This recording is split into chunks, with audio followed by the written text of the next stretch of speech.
अस्सलाम वालेकुम। This is advocate Ahmad Hasan and you are watching my YouTube channel. आज से जो सिलसिला कार हम शुरू करने जा रहे हैं वो है टैक्स के रिलेटेड। हमारे इस्लाम में एक वर्ड यूज़ किया जाता है मौसूलात के, जो रेवेन्यू गवर्नमेंट इकट्ठा करती है, इसके बारे में हम जानेंगे। इसका जो सिलसिला कार है वो एक वीडियो में नहीं आएगा, तो इसकी ज़्यादा वीडियो होंगी। तो आपको ये चैनल सब्सक्राइब करना पड़ेगा और बेल आइकन को प्रेस कर दें ताकि मज़ीद जो टैक्स के रिलेटेड वीडियो हैं वो आपको मिल सकें। तो इस वीडियो में हम जानेंगे उसका इंट्रोडक्शन फ़िलहाल कि टैक्स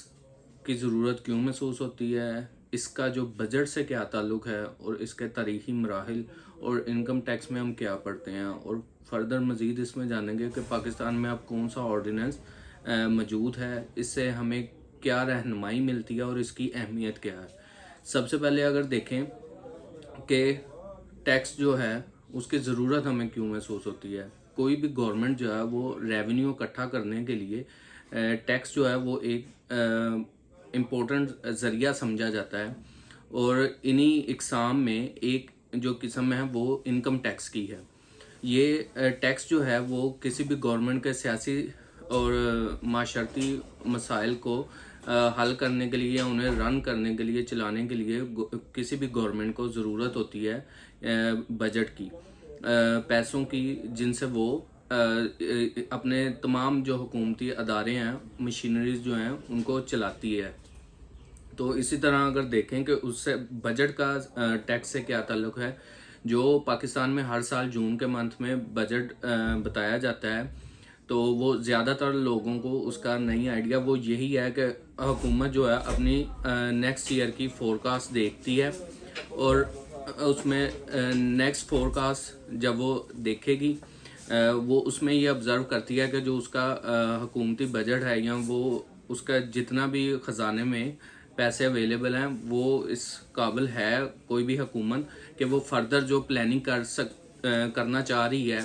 वो कर सकती है या नहीं, या अपने जो मामलात हैं हुकूमती, जैसे अवाम की फलाह व बहबूद के लिए अगर कोई काम करना है तो वो कर सकती है या नहीं, उसके पास इतने अकाउंट में पैसे हैं या नहीं है, उसको मद्देनज़र रखते हुए वो फोरकास्ट निकालती है और फर्दर जो है उस पर वो लाहे अमल तैयार करती है। और उसी में बताया जाता है कि मज़ीद हुकूमत को, किसी भी गवर्नमेंट को जो है वो पैसे चाहिए और वो टैक्स की सूरत में लागू करती है और फिर वो बजट अप्लाई किया जाता है। इसमें हम देखते हैं कि टैक्स में हम इनकम टैक्स में हम क्या क्या पढ़ते हैं। इसमें प्रीवियंस आ जाती है जो पार्लियामेंट, क्योंकि पार्लियामेंटी निज़ाम है पाकिस्तान में, तो ये पार्लियामेंट लॉ पास करती है, उसमें फिर रूल रेगुलेशन आ जाते हैं, और फिर इनकम टैक्स स्ट्रक्चर जो है पाकिस्तान का वो डिस्कस किया जाता है कि वो किस तरह का होगा, किस नौइयत का होगा। इसके बाद जो इसके तारीख़ी मराहिल हैं वो ये हैं कि ये जो 1922 के बाद जो बरसगीर में ही, क्योंकि ये उस वक़्त पार्टीशन नहीं थी तो अंग्रेज़ों का निज़ाम ही चल रहा था, उसको मज़ीद जब पाकिस्तान वजूद में आया उसके बाद इसे ही कंटिन्यू रखा गया। फिर 1979 का एक्ट मुतारफ़ करवाया गया, उसमें कुछ अमेंडमेंट्स करके, क्योंकि these taxes are continuously amended and modified by according to the budgetary requirement के, जैसा कि हर साल बजट बताया जाता है तो इसलिए ये चेंजेबल होता है, इसमें मज़ीद अमेंडमेंट्स करके इसे मॉडिफाई करके चेंज कर दिया जाता है और वक्त की ज़रूरत के साथ साथ ये तब्दील होता जाता है। तो 1979 का एक्ट मुतारफ़ करवाया गया, फिर 2001 में ऑर्डिनेंस मुतारफ़ करवाया गया, इनकम टैक्स ऑर्डिनेंस 2001। अच्छा, अब ऑर्डिनेंस क्यों चल रहा है और पहले जो था एक्ट कैसे था, क्योंकि एक्ट जो होता है वो पार्लियामानी हुकूमत कोई भी जो रूल रेगुलेशन मुतारफ़ करवाती है वो एक्ट की सूरत में आता है, और जो ऑर्डिनेंस है वो सदर की तरफ से आता है, कोई भी अगर एमरजेंसी की सूरत में लॉ पास किया जाता है। चूँकि उस वक़्त मुशर्रफ साहब की हुकूमत थी, वो सदारती एक निज़ाम था जिसकी वजह से टैक्स ऑर्डिनेंसेस करार दिया गया, क्योंकि ये उन्होंने पास किया। तो जो ऑर्डिनेंस है वो 120 डेज़ का होता है, ज़्यादा से ज़्यादा 240 डेज़ का, और इसे फर्दर जो है एक्सटेंड किया जा सकता है बाय पार्लियामेंट। लेकिन चूंकि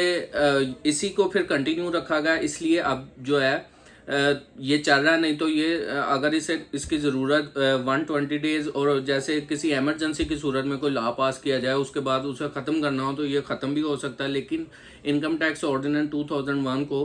वक्त की ज़रूरत समझा गया और इसे मज़ीद कंटिन्यू रखा गया। उसके बाद जो पाकिस्तान में अब मौजूद है ऑर्डिनेंस, वो चाह रहा है income tax ordinance 2001।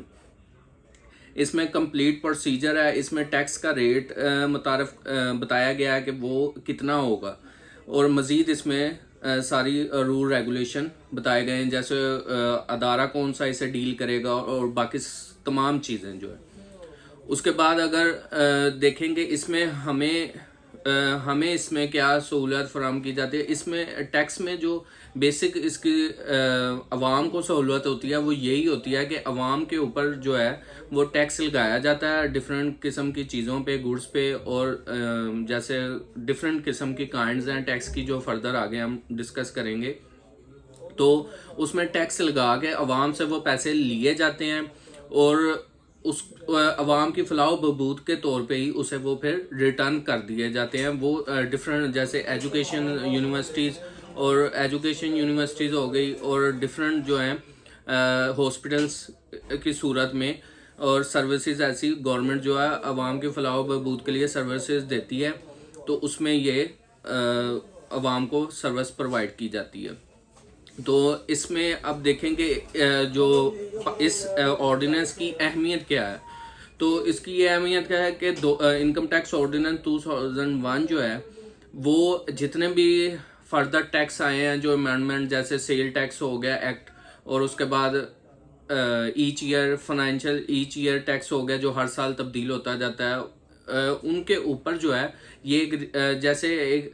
Basic structure जो है वो इनकम टैक्स ऑर्डिनेंस 2001 ही लागू किया जाता है। बाकी जो इसकी फॉर एग्जांपल जैसे एक दरख्त है उसकी शाखें जो हैं वो अदर टैक्स वगैरह हैं, और बेसिक जो उसका तना वो बेसिक दरख्त जो है वो है इनकम टैक्स ऑर्डिनेंस 2001 के। इसी को मद्देनज़र रखते हुए बाकी सारी ब्रांचेज शाखें जो उसकी निकली हुई हैं टैक्स की वो हैं। तो इस वक्त जो अप्लाई किया जा रहा है वो इनकम टैक्स ऑर्डिनेंस 2001 ही अप्लाई किया जा रहा है, और वही उसी को मद्देनज़र रखते हुए उसी में अदारे की तयन की गई है, कौन सा डील करता है सारा वो उसमें ही बताया गया। तो ये थी आज की हमारी वीडियो। अगर इसमें कोई भी आपको क्वेश्चन हो तो कमेंट कीजिएगा, लाइक करें। Thank you.